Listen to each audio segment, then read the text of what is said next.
Estamos de volta e a gente vai direto a Brasília conversar com o Bruno Feitosa, que é jornalista da assessoria de comunicação da CNBB e que traz pra gente as principais notícias da igreja no Brasil. É com você, Bruno. Olá, Vinícius Arouca. Começa agora a edição especial do Boletim Igreja no Brasil com as principais notícias desta semana.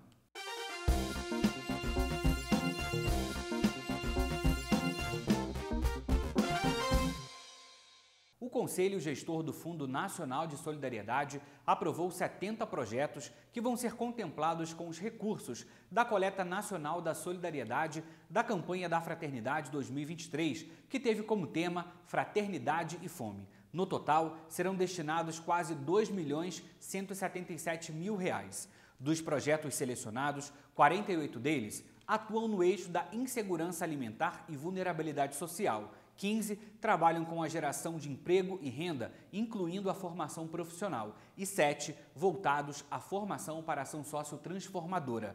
Ao todo, foram cadastrados no sistema eletrônico do FNS 268 projetos, mas apenas 85 organizações conseguiram cumprir os requisitos estabelecidos pelo edital, como cadastramento dentro do prazo e o envio de toda a documentação exigida. O Conselho vai realizar ainda outras 2 reuniões de avaliação em agosto e em setembro para analisar projetos que vão ser cadastrados entre 24 de junho e 17 de julho e de 18 de julho a 11 de setembro. Mais detalhes no fns.cnbb.org.br.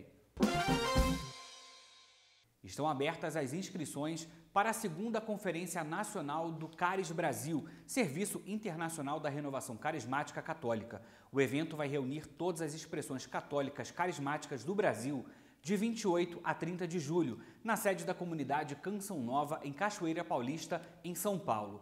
Os bispos que compõem o grupo de trabalho das expressões carismáticas católicas vão estar presentes. Dom Giovanni Pereira de Melo, bispo de Tocantinópolis, no Tocantins, e presidente da Comissão para o Laicato da CNBB. Dom Mário Spack, bispo de Paranavaí, no Paraná, e referencial para o serviço de comunhão Caris no Brasil.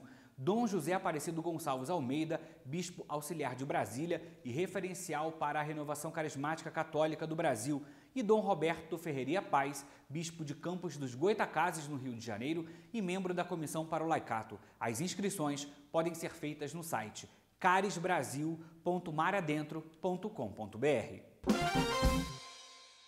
O secretário-geral da CNBB, Dom Ricardo Reperes, participou no último sábado, dia 24 de junho, de uma ação social na sede do Serviço de Convivência e Fortalecimento de Vínculos Correndo Atrás de um Sonho, mantido pela CNBB na região de Braslândia, a cerca de 40 quilômetros do centro de Brasília.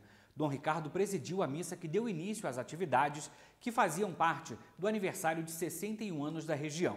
A Caravana Brasília, iniciativa que integra o projeto Partilha Brasília, de enfrentamento à fome e promoção social, coordenado pela Arquidiocese de Brasília, também marcou presença no dia. De acordo com o secretário-geral, o projeto Correndo Atrás de um Sonho desenvolve um trabalho de motivação esportiva, desenvolvimento humano e integral, que é o que o Papa Francisco vem pedindo. O arcebispo de Brasília, cardeal Paulo César, e o bispo auxiliar da Arquidiocese, Dom Antônio de Marcos, também participaram das atividades. Durante todo o dia, a população da região teve acesso a consultas médicas e psicológicas e assessoria de advogados. Também foram oferecidas palestras, cursos e ações de cuidado pessoal, como corte de cabelo, por exemplo. Mais detalhes no nosso portal. Confira também no portal da CNBB Regionais Nordeste 4, que compreende o estado do Piauí, e Nordeste 5, que abrange o Maranhão, realizam entre 29 de junho e 2 de julho assembleias regionais. Santa Sé reconhece as virtudes heróicas do servo de Deus, Dom Antônio de Almeida Lustosa, arcebispo emérito de Fortaleza, no Ceará, falecido em agosto de 1974.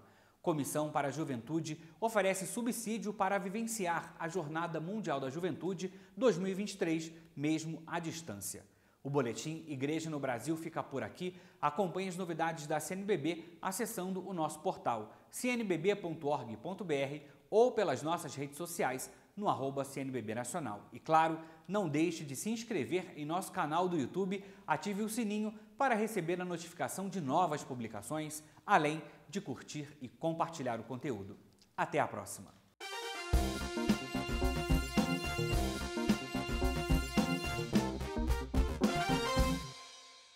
Muito obrigado, Bruno. Na semana que vem nós voltamos com novas informações diretamente de Brasília.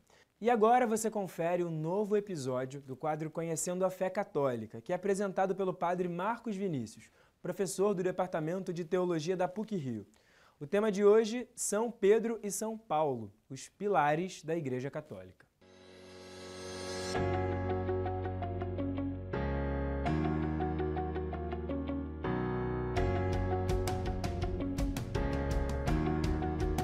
Olá, meus queridos irmãos e amigos do programa Conhecendo a Fé Católica.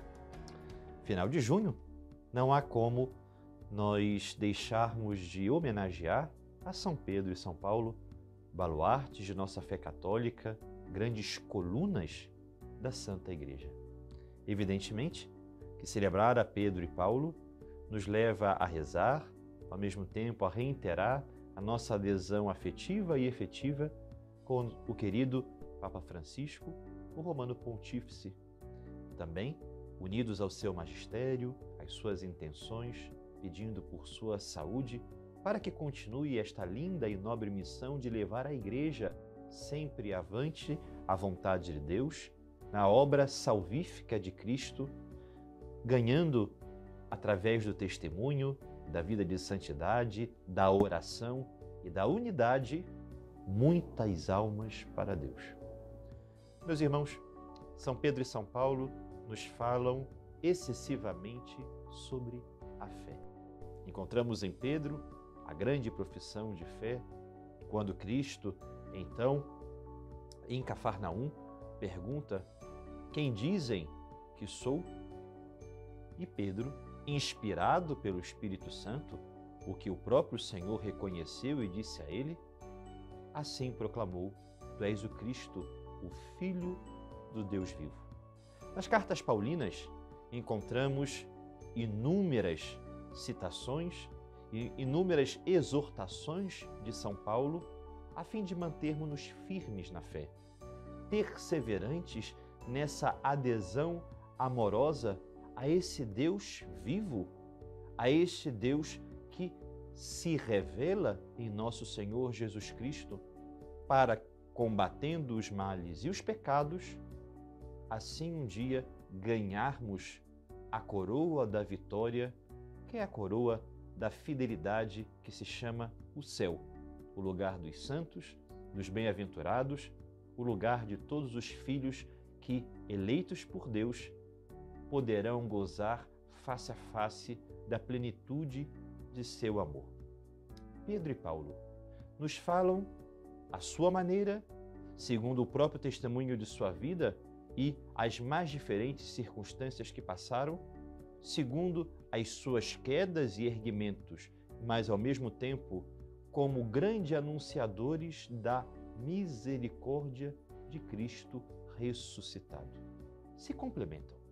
São diferentes, mas ao mesmo tempo fundamentais para uma complementariedade que gera unidade, porque a diversidade na Igreja é uma obra do Espírito Santo que não necessariamente precisa gerar uniformidade, mas necessita gerar unidade.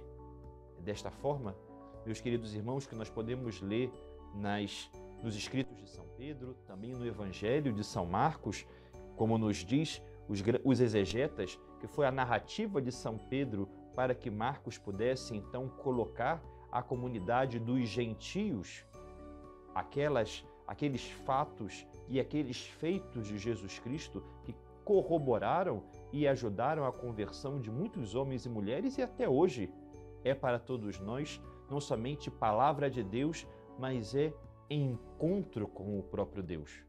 E São Paulo, que nos mostra, através de sua vida, de seu exemplo e de todo o seu conjunto de cartas, de epístolas, o quanto a santidade ela é factível e tangível a partir de uma verdadeira e sincera conversão que todo ser humano pode passar ao encontrar-se com Cristo na sua estrada de Damasco. precisamos ter sempre diante dos nossos olhos o emblemático exemplo desses dois baluartes, desses dois importantes faróis de santidade, mas ao mesmo tempo de como viver com Cristo. Quando pensamos nas negações de Pedro, lá no pátio da casa de Caifás, ao mesmo tempo, quando nós lemos nos Atos dos Apóstolos a Jesus que diz a Paulo, por que me persegues? Ambos foram resgatados pelo perdão. Ambos aprenderam que toda a igreja, ela se sustenta em homens frágeis, débeis, porque é Deus quem faz a obra. É Ele quem leva adiante a missão. Justamente confundindo os orgulhosos e os soberbos desse mundo, que não entendem como ela persevera em 2023 anos e nunca as portas do inferno prevalecerão, justamente porque a cabeça da igreja é Cristo e Ele é quem capacita a todos nós que somos inaptos e principalmente que somos tão limitados perante nossas fraquezas.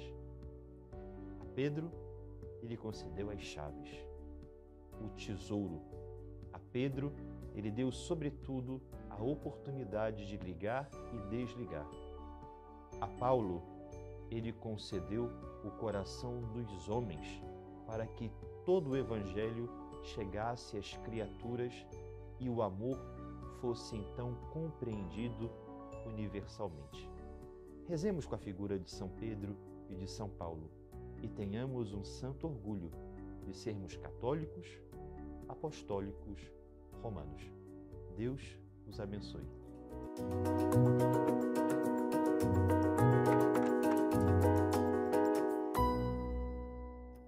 E você aí da sua casa pode sugerir também qual tema gostaria que fosse abordado aqui no nosso quadro. Para isso, basta acessar o Instagram ou da Web TV Redentor ou o nosso Instagram oficial do programa que aparecem aí na sua tela. É só enviar a sua sugestão pelo direct. E agora vamos assistir ao quadro de encontro, que é o espaço para que você, espectador que nos acompanha, possa partilhar também as suas histórias ou algumas curiosidades sobre a igreja e sua história que é tão rica. Hoje, o nosso encontro é com o Josué Matos, que é seminarista da Arquidiocese do Rio e vai trazer a sua partilha sobre São Joaquim e Santana.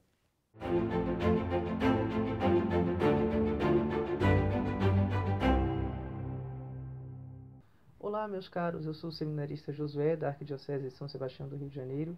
Eu sou de origem da paróquia São José Operário no Complexo da Maré e hoje quero partilhar um pouco com vocês sobre São Joaquim e Santana, os pais da Virgem Santíssima, portanto, os avós de Nosso Senhor Jesus Cristo. Nós não temos na Sagrada Escritura informações sobre eles. No entanto, uma antiga tradição diz que eles eram um casal de judeus piedosos do século I, que eles não conseguiam ter filhos. E isso, para os judeus, na época, significava a falta da bênção de Deus. Então, por mais de um mês, São Joaquim e Santana rezaram com lágrimas ao Senhor que lhe concedessem a graça de ter um filho. E Deus lhes presenteou justamente com a mãe de Jesus. Eles foram os pais da Virgem Santíssima, aquela que seria escolhida para gerar o Filho de Deus no tempo e na história. A experiência de Nosso Senhor Jesus Cristo, ao entrar no mundo, é a experiência de ser amado. Foi amado pelos seus pais, foi amado também pelos seus avós. Significa que Nosso Senhor quis passar por tudo aquilo que nós passamos, à exceção do pecado. Quis ter as experiências que nós tivemos. E uma dessas experiências foi a experiência de ser acolhido num lar, de ser acolhido numa família, de ter parentes. Isso mostra que a preocupação de Nosso Senhor em ser realmente humano, como nós. E fizeram parte dessa história de amor a Nosso Senhor Jesus Cristo, aqueles que primeiro amaram o Redentor que veio à Terra, esses seus avós, São Joaquim e Santana, que são para nós exemplo de oração perseverante, de confiar que não devemos deixar a oração, que no momento oportuno Deus nos dará aquilo que lhe pedirmos, se for conforme a sua santa vontade. Assim seja.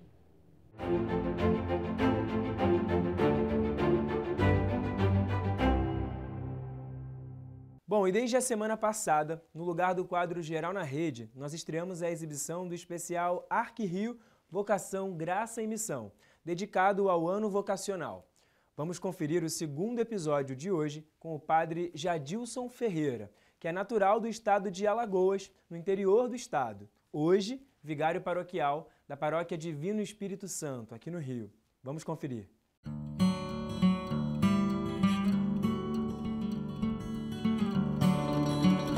Eu sou o padre Jadilson Ferreira, eu sou natural do estado de Alagoas, do interior do estado, e desde muito cedo eu tive desejo vocacional, me senti chamado por Deus à vocação sacerdotal.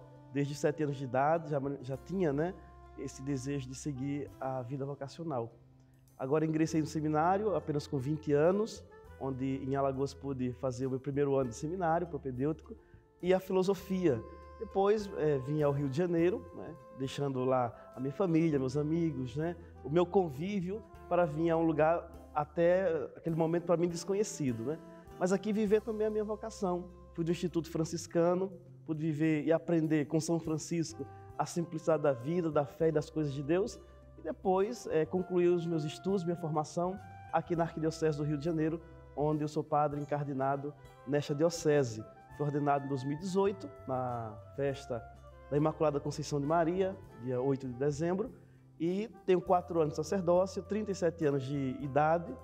Fui pároco aqui no Rio de Janeiro, no bairro de Inhaúma, paróquia do Senhor das Dores.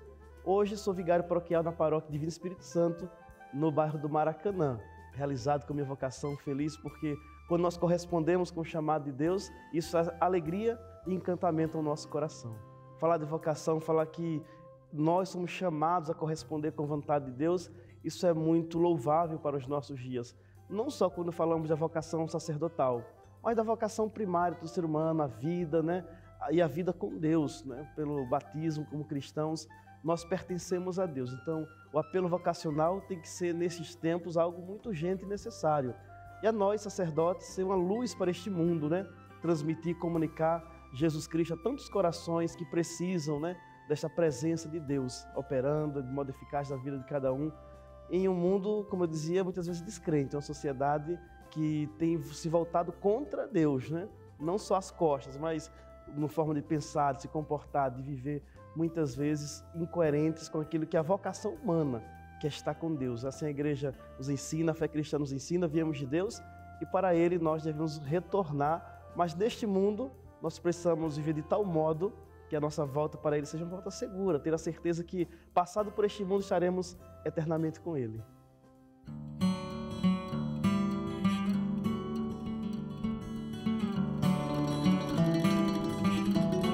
Bom, Palavras de Vida vai para um rápido intervalo, mas fique por aí, porque logo na sequência tem a mensagem especial do nosso querido cardeal, Dom Orani João Tempesta. Eu espero você!